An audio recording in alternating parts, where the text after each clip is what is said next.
بسم اللہ الرحمن الرحیم هل يستوي الذين يعلمون والذين لا يعلمون. صلوات پڑھنے میں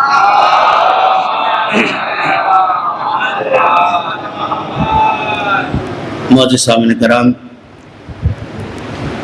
و بزرگان قوم و ملت و دوستان عزیز، عشرہ محرم کی دوسری مجلس جس کا عنوان رہبری اور علم، الحمدللہ اس خدا کا جتنا شکر ادا کیا جائے کم ہے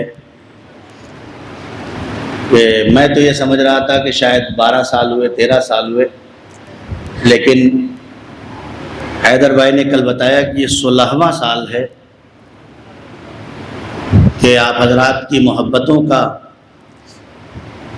اور ان نوجوانوں کی سال بھر محبتوں کا نتیجہ یہ ہے کہ ایک ادنا سا طالب علم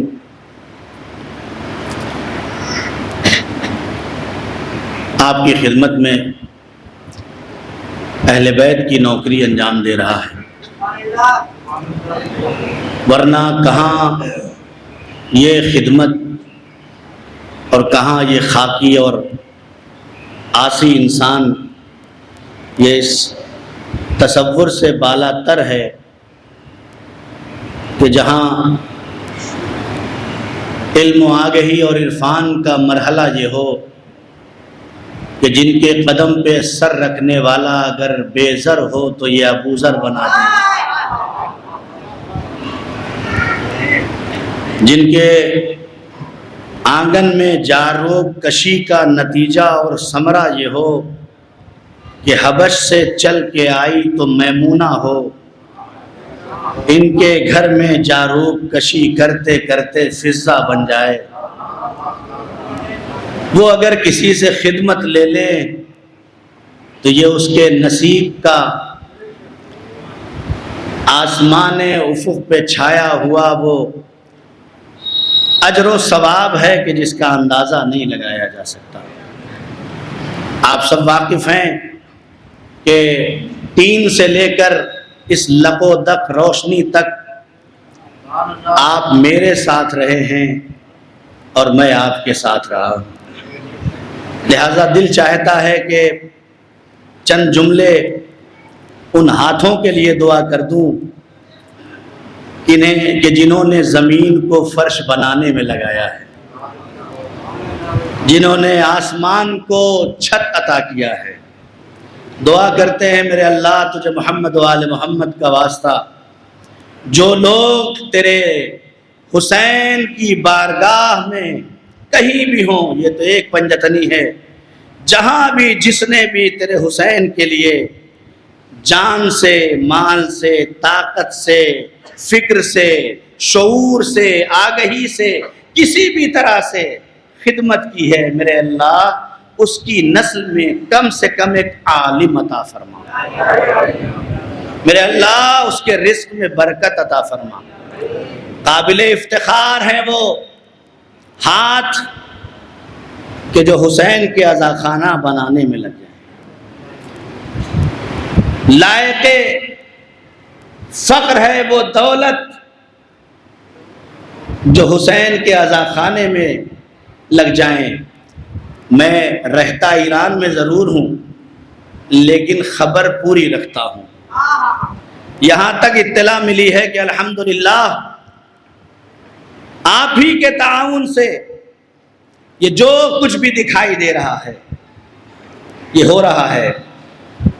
کبھی دل بریختہ نہ ہوئیے گا کہ میرے پاس تو بس ایک اینٹ دینے کی حیثیت ہے، میں دوں یا نہ دوں، میرے پاس دینے کے لیے بھی کچھ نہیں ہے، میں جا کے وہاں کھڑا ہوں یا کھڑا نہ ہوں، کون کیا کہے گا یہ مت سوچئے، اس لیے کہ دین کے راستے پہ جب آپ نکلیں گے تو پتھر کھانے پڑ سکتے ہیں، گالیاں سننا پڑ سکتی ہیں، اور یہ میرے جیسے اور آپ جیسے کی حیثیت کیا ہے؟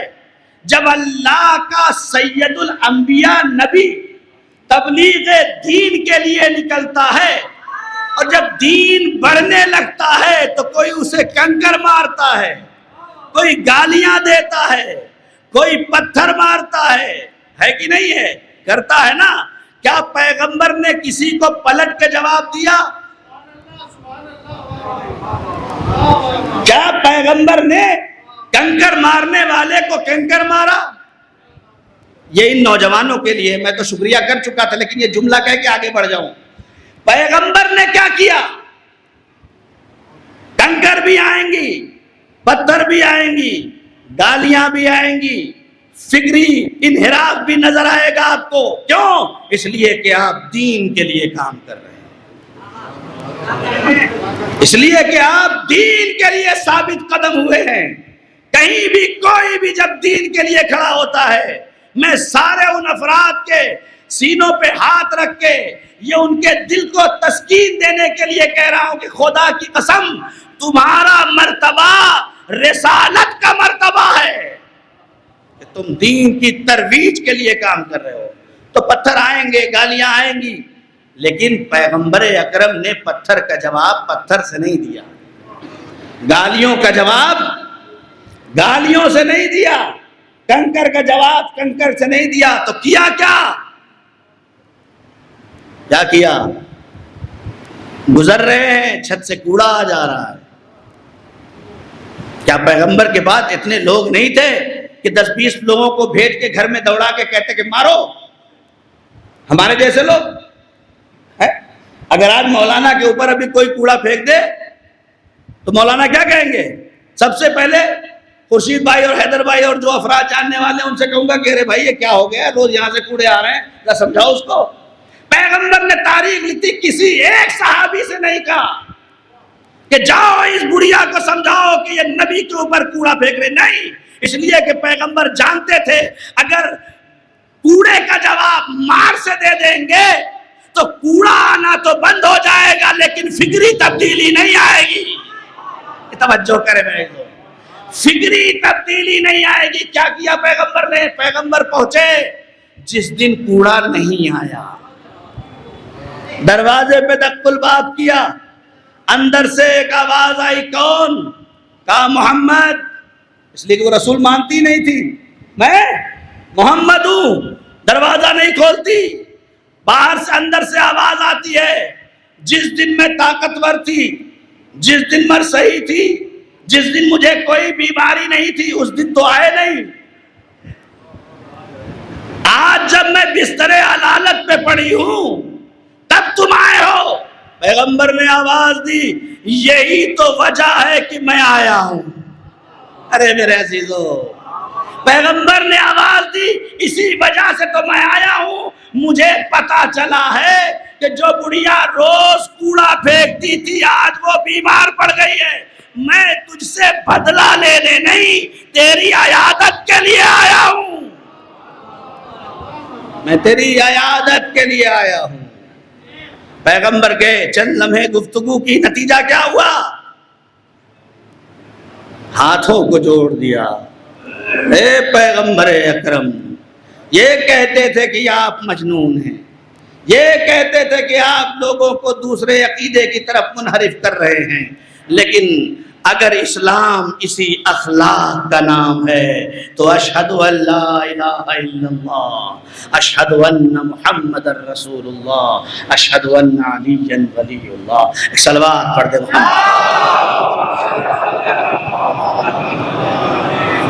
نتیجہ کیا ہوا؟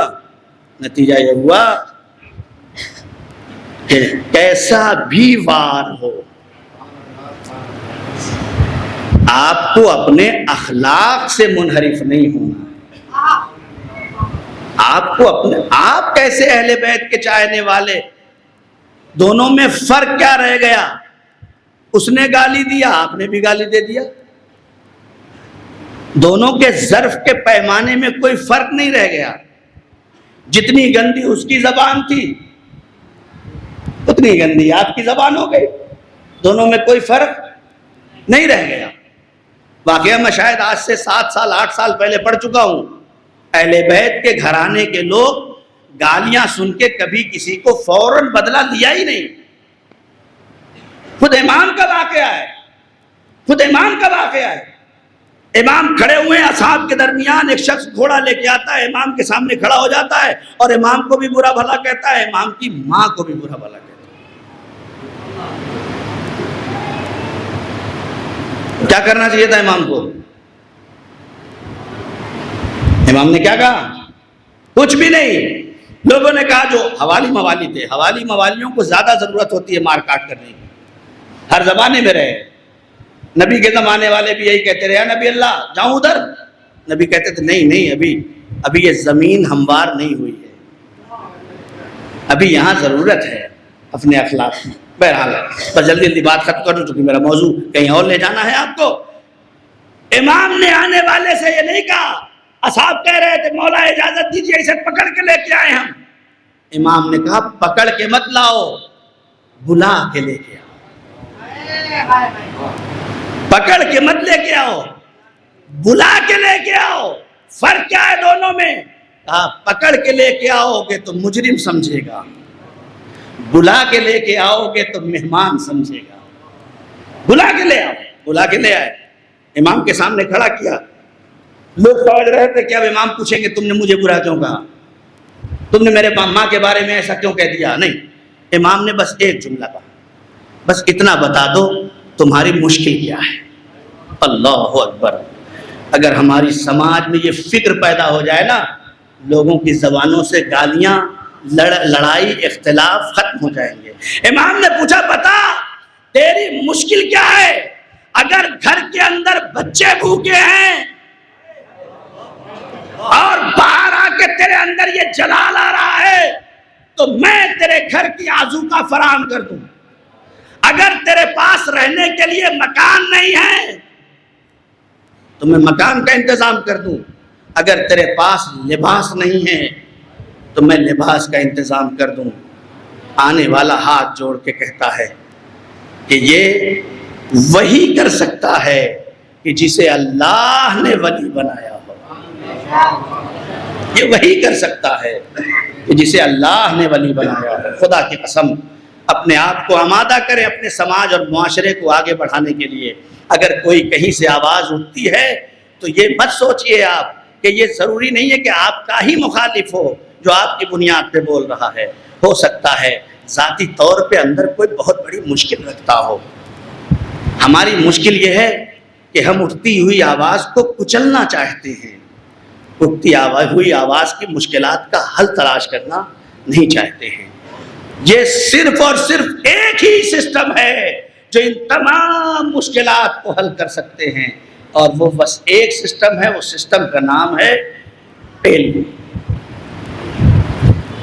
اس کے علاوہ کوئی دوسری شے نہیں ہے جو ہمارے سماج سے اس چیز کو دور کر دے. ہر سلوات پڑھیں محمد والوں، تھوڑا تھوڑا سمٹ جائیں.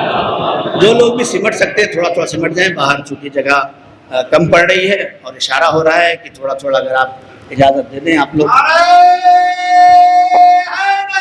یا زندہ سلامت رہیں، خوش رہیں. اللہم صلی اللہ علیہ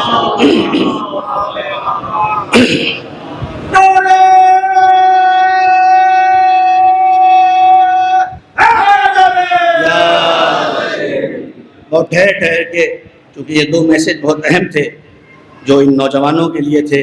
یہ اپنے سماج اور معاشرے میں ایک ایسا معاشرہ تشکیل دیں کہ ان کے اندر صرف اپنا درد نہ ہو بلکہ اپنے پڑوسیوں کا بھی درد ہو، اپنے احباب اور دوستوں کا بھی درد ہو.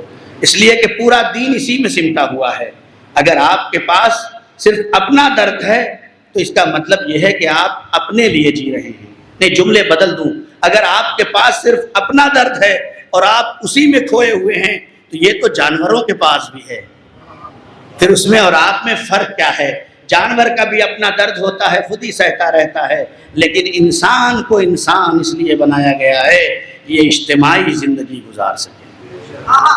اور جب اجتماعی زندگی گزارے تو اس اجتماعی زندگی میں ہر کیٹیگری کا انسان چاہیے. ضروری نہیں ہے کہ ایک ہی صنف کا ایک ہی سسٹم کا آدمی ہو. اگر سارے کے سارے لوگ ڈاکٹر ہو جائیں گے تو کیا ہوگا پتہ ہے آپ کو؟ ہو سکتے ہیں نہیں ہو سکتے؟ بننے کو سب کو بنا دیں آپ، لیکن اگر سارے ڈاکٹر بن جائیں تو معاشرے میں سسٹم بگڑ جائے گا. لہذا کوئی کہیں بھی ہو، اللہ نے اس کا کام وہیں رکھا ہے. یہ مت سوچئے کہ میں کیا کر رہا ہوں، نہیں، آپ اس معاشرے کے حصے ہیں. سبزی بیچنے والا بھی اپنے آپ کو یہ سمجھے کہ خدا نے میری ذمہ داری یہ لگائی ہے کہ میں کچھ اللہ کے بندوں کا پیٹ پال رہا ہوں، اور جو اس سے مجھے مل رہا ہے میں اپنے بچوں کا پیٹ پال رہا ہوں، تاکہ یہ انسجام جامعہ اختلاف کا باعث نہ بن سکے. پورا نظام اللہ نے بنایا ہے. میں ادھر نہیں جانا چاہتا ہوں. ہر اندھیرے کا اجالا بس ایک ہے جسے علم کہا جاتا ہے. کائنات میں کوئی اندھیرا اس وقت تک ختم ہی نہیں کیا جا سکتا جب تک کہ علم نہ ہو جائے. اور یہی علم ہے جس نے آج یہ رمق اور دبق پیدا کر دی ہے. جو 50 60 سال 70 سال کے لوگ ہیں وہ جانتے ہیں کہ انہوں نے چراغ سے زندگی گزاری ہے. آج تو بڑی آسانی ہے، ریموٹ سے بھی اے سی چل رہا ہے نا. اس وقت اور اس زمانے میں سب سے ترقی یافتہ ہوا کا انتظام یہ تھا کہ اپنے بستر پہ لیٹ کے، لیکن یاد آ رہا ہے نا آپ لوگوں کو، ہاتھ سے اپنے رسی کھینچنا پڑتا تھا. یہی علم آگے بڑھا. پہلے وہی ہاتھ میں تھا، ہلاتے تھے. علم ترقی کیا، سمجھ میں آیا ہاتھ سے دور لگا کے بھی کیا جا سکتا ہے. پھر نتیجہ فین اور پنکھا اور پھر اے سی اور پتہ نہیں کیا کیا. یہ انسان کو آرام دیتا چلا گیا. انسان کے شعور میں یہ بات بھی نہیں آ سکی کہ یہ اتنی ترقی ہو کیسے رہی ہے. یہ تو سمجھ رہا ہے بس ہو رہا ہے دنیا میں اور چل رہا ہے. نہیں، یہ علم ہے جو ایک نقطے سے شروع ہوا ہے. یہ علم ہے جو ایک نقطے سے شروع ہوا ہے. ورنہ پہلے لوگ پتے اوڑھ کے زندگی گزار رہے تھے. علم آ گئی نے ترقی کی. آدم سے لے کے یہ علم چلا. آدم نے آگے پہنچایا، نوح نے آگے پہنچایا، ابراہیم نے آگے پہنچایا، موسیٰ نے آگے پہنچایا، عیسیٰ نے آگے پہنچایا. 550 سال فطرت کا زندگی گزرنے کا تھا. اتنے علوم آنے کے بعد، اتنے انبیاء آنے کے بعد 1,23,999 انبیاء علم دے چکے. نہ جانے کتنے اوصیاء اور اولیاء علم دے چکے. تب بھی انسانیت اس مقام پہ پہنچی تھی کہ ایک ایک بات پہ 40 سال جنگیں ہوتی تھی. میرا بھی تو بات پہنچ جائے شاید. بیٹیوں کو زندہ دفن کرتے تھے لوگ. تلوار نکلتی تھی تو صرف گلے کاٹنے کے لیے. لوگ گھروں سے باہر اس نیت سے نکلتے تھے کہ جس کا مل جائے اس کا چھین لو. لیکن جب کائنات کا آخری نبی آیا، 40 سال تک نمازیں نہیں دی، علم دیا. توجہ کرے میری تو. 40 سال تک پیغمبر نے روزہ نہیں دیا، علم دیا. 40 سال تک پیغمبر نے حج نہیں پہنچایا، علم دیا. اور علم دیا ایسے دیا کہ گلے کاٹنے والے گلے ملنا سیکھے. ایسا علم پہنچایا نفوس کے اندر کائنات کے حبیب نے. اور پہنچاتا کیوں نہیں؟ اللہ کا علم کل تھا. خدا نے علم کل بنا کے دیا تھا. جب 40 سال علم کی محنت کر چکے تو کائنات نے دیکھا جو باپ بیٹی کو زندہ دفن کر رہا تھا وہ بیٹی کے احترام میں کھڑا ہو رہا تھا. صلوات پڑھ دے محمد.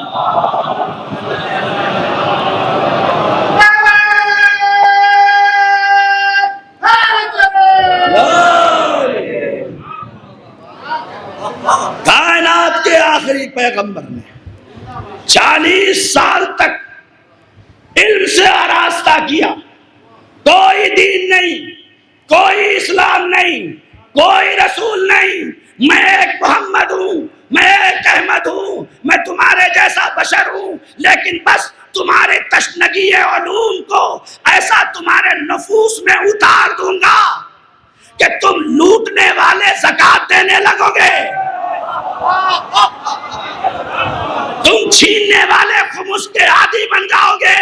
میں تمہارے وجود میں علم اتار دوں گا, اور اتنا اتاروں گا, اتنا اتاروں گا, اتنا اتاروں گا کہ تم چلتی ہوئی تجارت کے لشکر کو لوٹتے تھے, اب تجارت کرنے کا شوق پیدا ہو جائے گا. اللہ اکبر. ایک اور سلمان پڑھ دیں فتح عالم.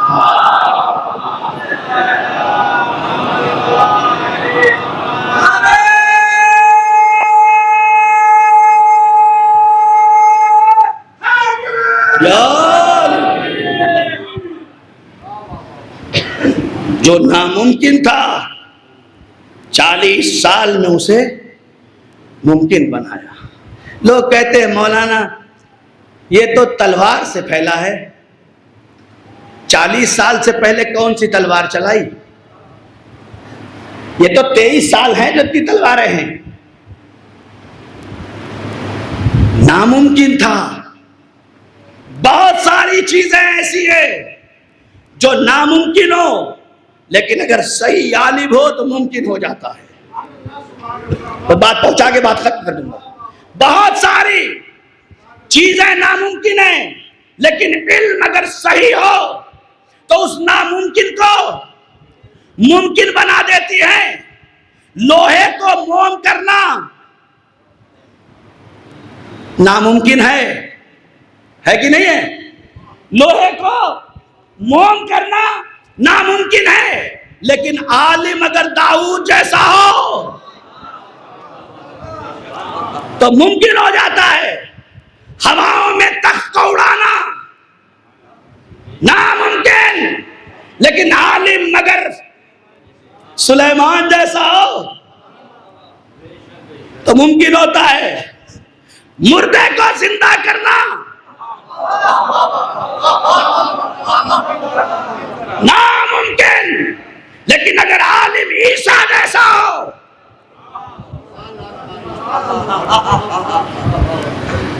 اب یہ میں کیا کروں کہ عیسیٰ نے پوری زندگی میں مردے کو زندہ کیا ہے. آخری آدمی تک جو سن رہے ہیں اور خاموش سے دیکھ رہے ہیں وہ ہاتھ اٹھائیں گے. اب میں کیا کروں یہ کہ عیسیٰ نے اپنی پوری زندگی صرف مردے کو زندہ کیا ہے, لیکن اللہ جسے علم کتاب دیتا ہے وہ مردے کو زندہ بھی کرتا ہے اور زندے کو مار بھی دیتا ہے.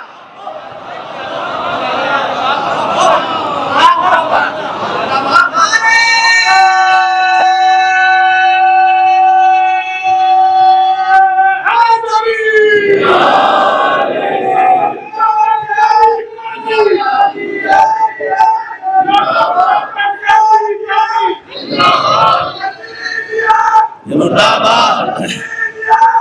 آباد, مردہ آباد. یا سلامتی امام زمانہ بلند کر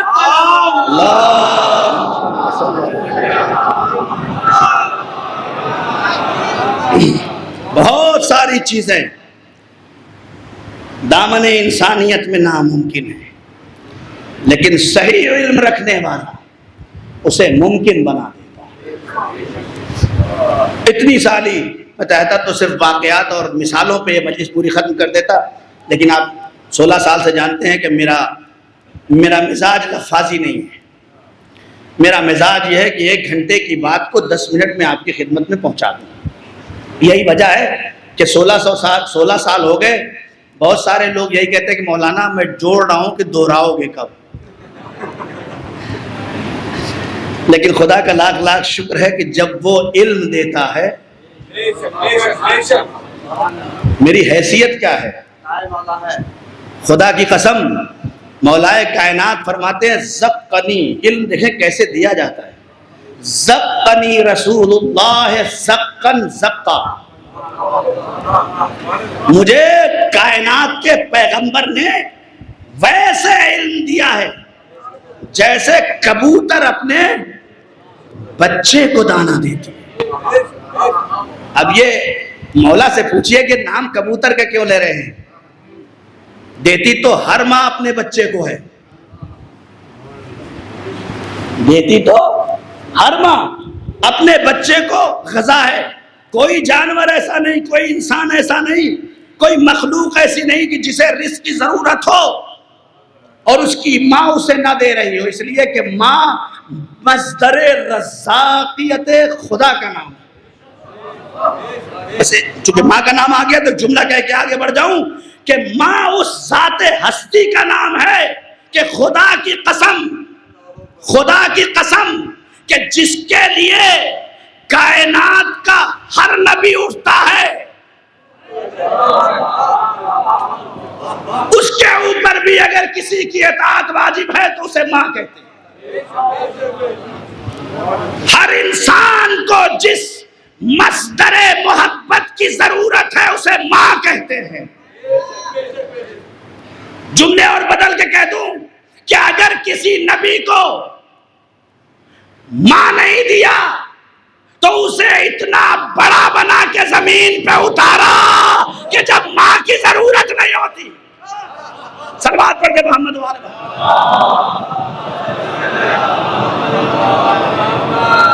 لہذا اپنی ماں کے سامنے احترام سے کھڑے ہوا کرو۔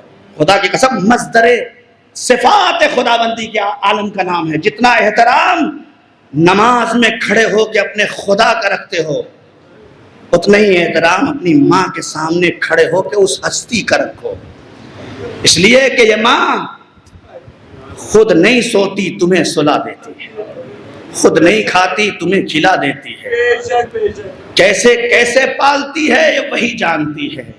آج تو بڑی آسانیاں ہو گئی ہیں، بڑی آسانیاں ہیں، بنا بنایا کھانا لا کے کھا لو، لیکن 7 بچوں کو ایک ماں پال لیتی ہے۔ ایک ماں کو 7 بچے مل کے نہیں پال پاتے، یہ مقام افسوس ہے، مقام افسوس ہے۔ اللہ اکبر، بس بات ختم کر دوں۔ زقنی رسول اللہ زقن زقا، رسول اللہ نے مجھے ویسے علم عطا کیا جیسے کبوتر عطا کرتا۔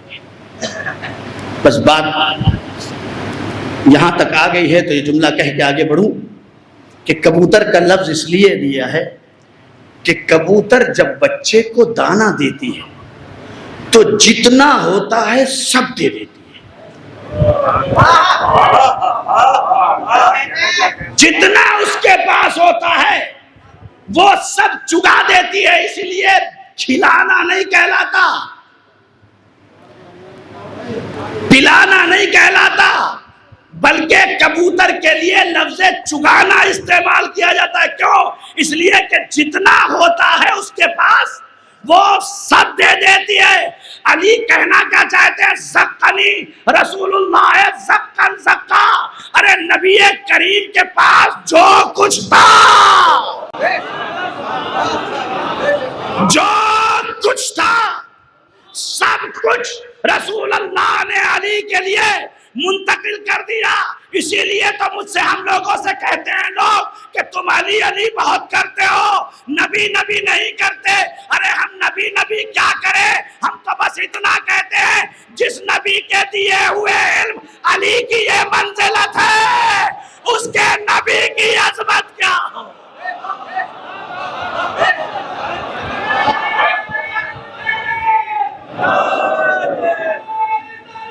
یا رسول اللہ، یا رسول اللہ،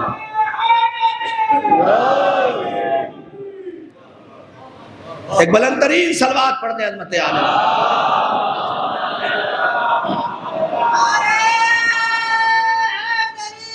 یا علی علی علی علی سلام علی علی علی علی علی علی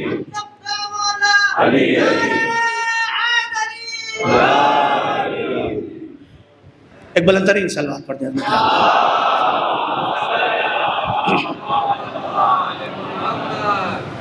ہم کیا نبی کی بات کریں؟ اگر ہم اپنے نبی کی بات کریں تو دنیا اس نبی کو سمجھ ہی نہیں سکتی۔ بھئی ہمارا نبی تو وہ ہے کہ جو علی کا بھی نبی ہے، حسن کا بھی نبی ہے، حسین کا بھی نبی ہے۔ ہم ان کو سمجھاتے ہیں، ان کو پہچان لیا تو نبی کو خود بخود پہچان لوگے۔ اگر اس راستے کے علاوہ کہیں اور سے نبی لوگے تو ان پڑھ نبی مل سکتا ہے، علی والا نبی نہیں مل سکتا۔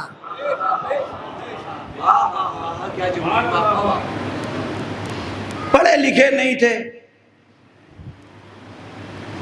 پتہ نہیں کیا ضرورت ہے نبی کو بے پڑھا لکھا ثابت کرنے کی۔ اب میں اس سے زیادہ گفتگو تو ممبر سے کرتا نہیں ہوں، آپ جانتے ہیں۔ پتہ نہیں کیا ضرورت آن پڑی تھی۔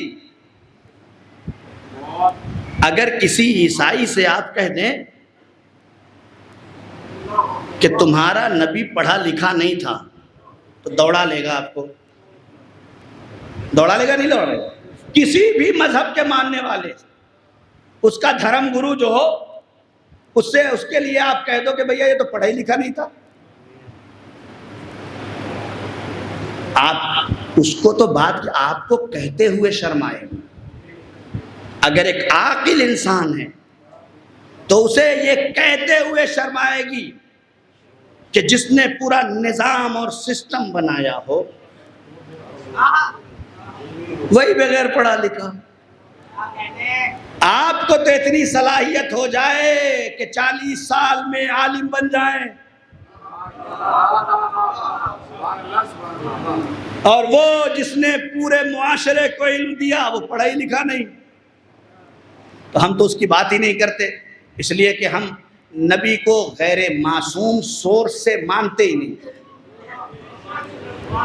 ہم اپنی بات کرتے ہیں، ہم دوسروں کی بات بھی نہیں کرتے، اور ہم یہی پیغام بھی دیتے ہیں کہ تلاش کرو اس راستے کو کہ جس سے صحیح نبی بھی مل جائے، صحیح خدا بھی مل جائے۔ دو ہی راستے ہیں، بات ختم ہو رہی ہے، دو ہی راستے ہیں، ایک سعودی راستہ، ایک نزولی راستہ۔ معرفت کے بس دو راستے ہیں، یہ الفاظ بھی سننے کے عادی رہیے، کبھی کبھی علمی گفتگو بھی آپ تک ہونی چاہیے۔ دو راستے ہیں معرفت کے جو علماء کلام نے لکھا، ایک سعودی راستہ ہے، ایک نزولی راستہ ہے۔ نزولی راستے کا نام ہے اللہ۔ اللہ، خدا کی معرفت ہو جائے تو نبی کی معرفت ہو جائے گی، نبی کی معرفت ہو جائے تو علی کی معرفت ہو جائے گی۔ یہ نزولی راستہ ہے۔ ایک راستہ ہے سعودی راستہ، علی کو پہچانو تاکہ نبی کو سمجھ سکو، نبی کو پہچانو تاکہ خدا کو سمجھ سکو۔ یہ سعودی راستہ ہے۔ کلمہ اسی لیے آیا تھا، کلمہ اس لیے نہیں آیا تھا کہ آپ بہت اچھے ہو گئے پڑھ کے، نہیں، کلمہ تو اس لیے آیا تھا کہ آپ اپنی زبان سے جاری کر کے سرحد پار کر کے ادھر آ جائیں۔ ارے بس میں کیا بات ختم کر دی میں نے۔ کلمہ صرف اس لیے ہے کہ بہت سی سرحدیں ہیں، اس سرحدوں کو عبور کر کے داخلہ مل جائے تمہیں۔ کوئی تم سے پوچھے کہ تم مشرک ہو تو جواب دو اشہد ان لا الہ الا اللہ۔ نہیں، میں موحد ہوں، مشرک نہیں ہوں۔ لا الہ الا اللہ آپ سے شرک کو دور کرتا ہے، آپ کو ایک سرحد پار کر کے آگے لاتا ہے۔ کوئی پوچھے کافر ہو تو کیا کہیں گے آپ؟ کہیں گے محمد رسول اللہ، یعنی میں کافر نہیں ہوں۔ یہی پڑھنے کے بعد ہم سمجھتے ہیں مسلمان ہو گئے۔ ارے میرے عزیزو، بات نہیں پہنچی۔ یہی پڑھنے کے بعد ہم سمجھتے ہیں مسلمان ہو گئے. نہیں, آپ سے کفر کا دھبا ہٹا ہے. میرا دلو, یہ علم کلام کی بہت بڑی بحث ہے جو آپ تک پہنچا رہا ہوں. آپ سے ابھی صرف کفر کا دھبا اٹھا ہے. اگر یقین نہ ہو تو قرآن کی آیت دیکھ لو. قرآن کہتا ہے یا ایھا الذین آمنوا آمنوا, اے ایمان لانے والے ایمان لاؤ.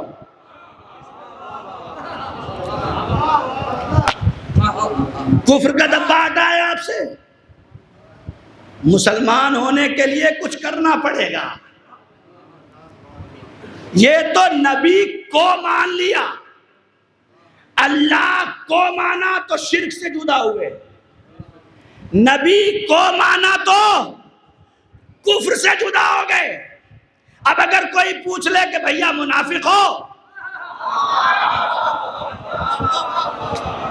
اگر کوئی پوچھ لے کہ بھائی منافق ہو, تو آپ کہیں گے اشہد ان علی ولی اللہ.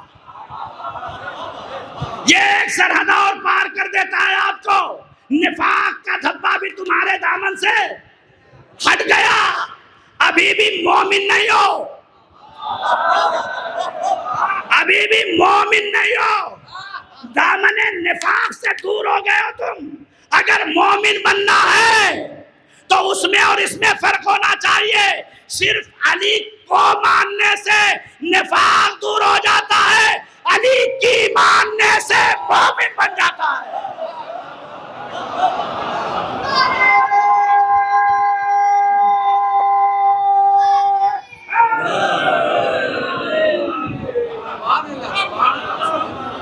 خدا کو ماننے سے شرک دور ہوتا ہے, موحد نہیں بنتا.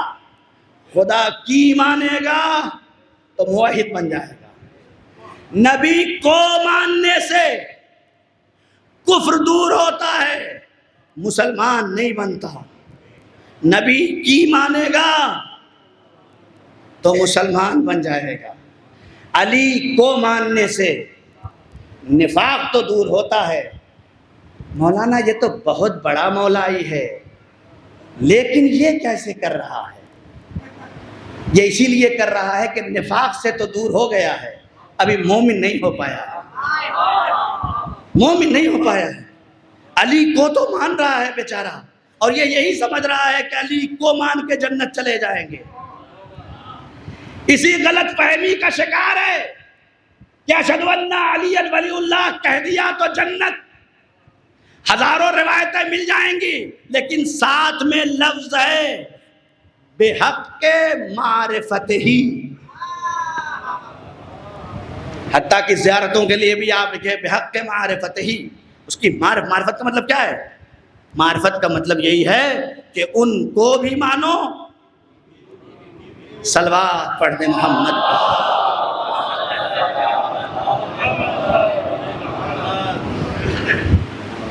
صرف جاننے کا نام ایمان نہیں ہے, صرف قرآن پڑھنے کا نام ہدایت نہیں ہے. ورنہ کربلا میں حسین کے سامنے سب قرآن پڑھ رہے تھے, نہیں پڑھ رہے تھے؟ پڑھ رہے تھے نا. کیا وہ اللہ اکبر نہیں کہہ رہے تھے؟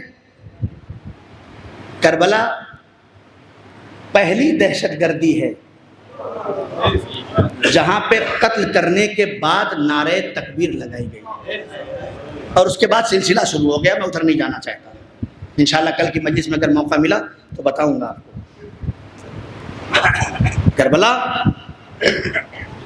اللہ اکبر تھا, اشہد ان لا الہ الا اللہ تھا, اشہد ان محمد رسول اللہ تھا. دامن کفر سے تو دھبا ہٹا تھا, لیکن مسلمان نہیں ہو پایا. رسول کا نواسا کھڑا ہو کے کہہ رہا ہے کہ میں تمہاری ہدایت چاہتا ہوں, تم میرے خون کے پیاسے ہو رہو, لیکن چونکہ میں ہری سے ہدایت ہوں, میں تم میرے قاتل ہو لیکن میں تمہارا امام ہوں. کیا میں نے حلال محمدی کو حرام کیا ہے؟ یہ لفظ خدا کی قسم محسوس کریں.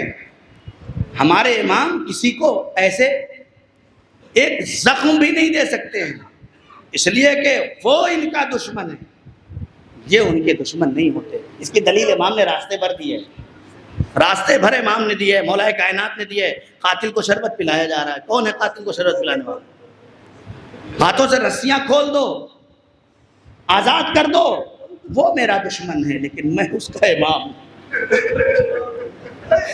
یہ درد ہے انسانیت کا اماموں کے اندر.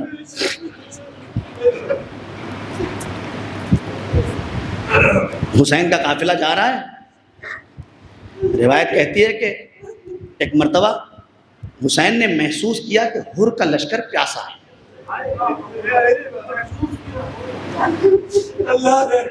محسوس کیا، کسی نے کہا نہیں تھا، وہ کہتے بھی کیا؟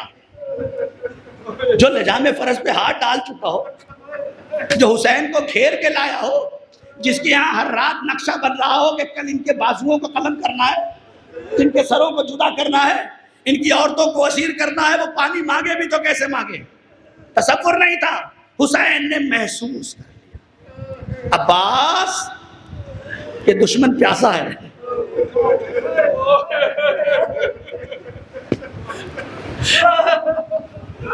میں وقت کا امام ہوں. علی اکبر آؤ، قاسم آؤ، اونو محمد آؤ، اے میرا جوانوں آگے بڑھو، سارے لشکر کو پانی پلاؤ.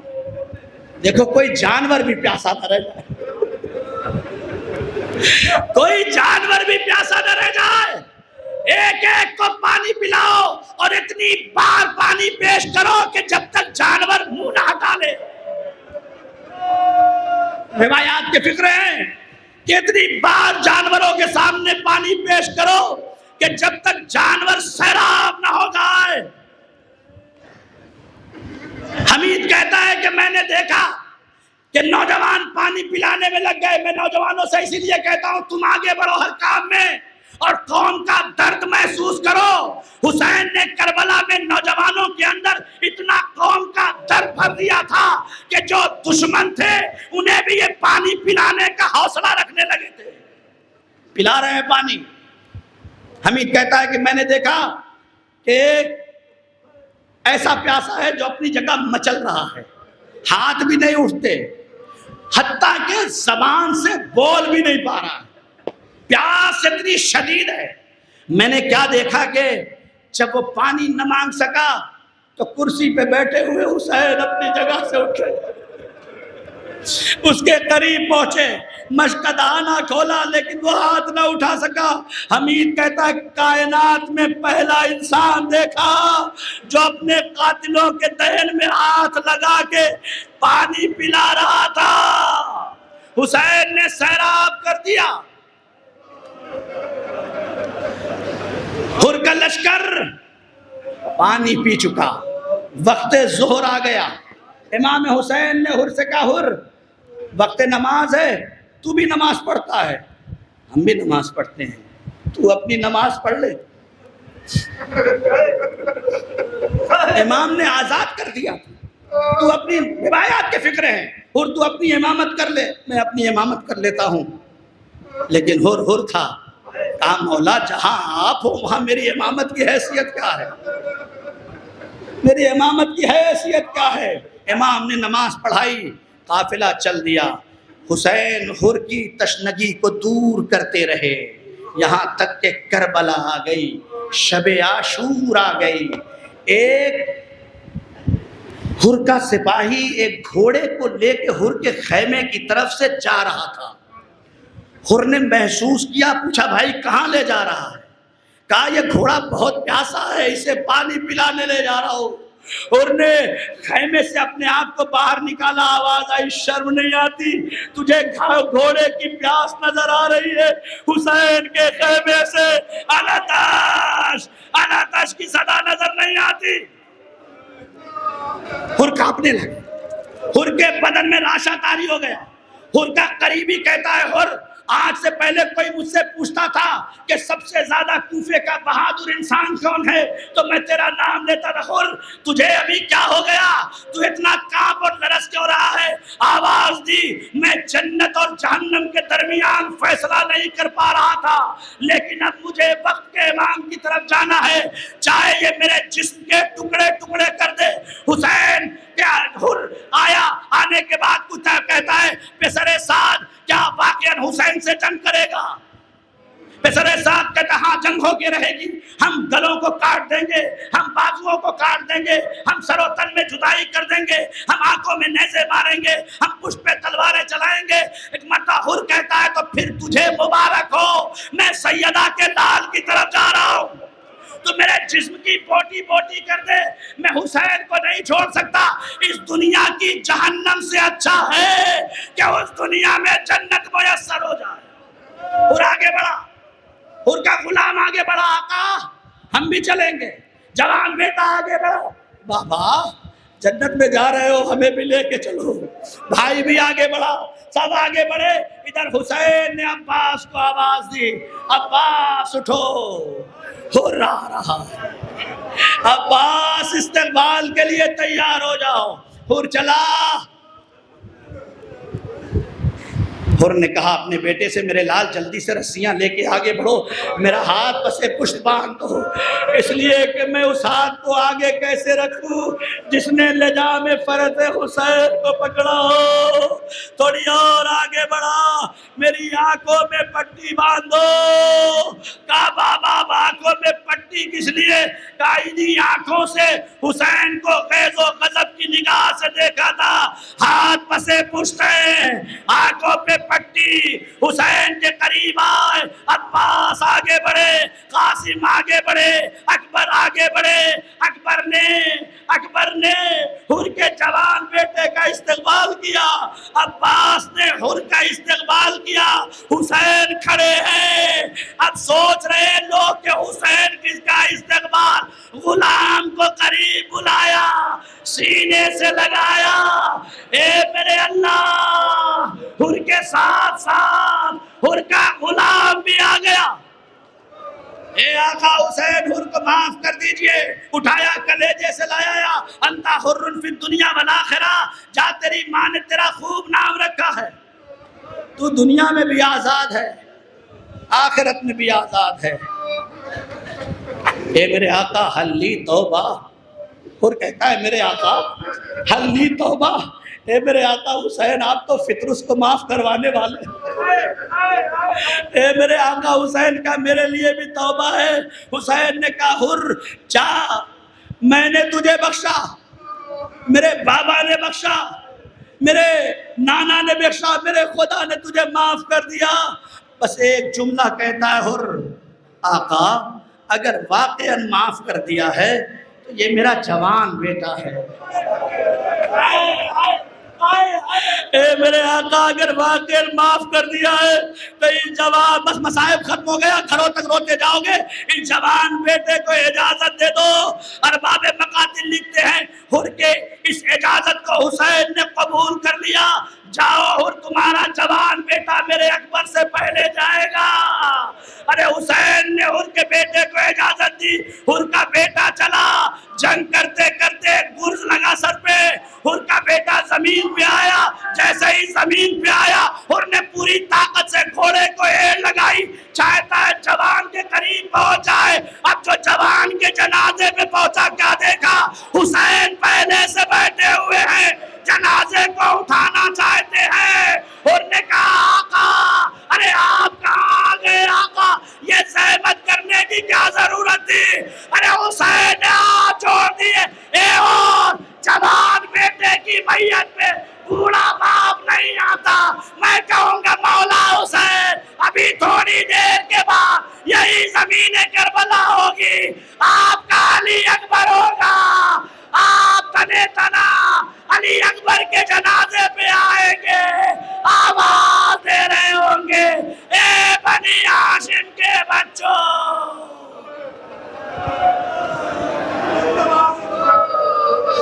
سيعلم الذين أيام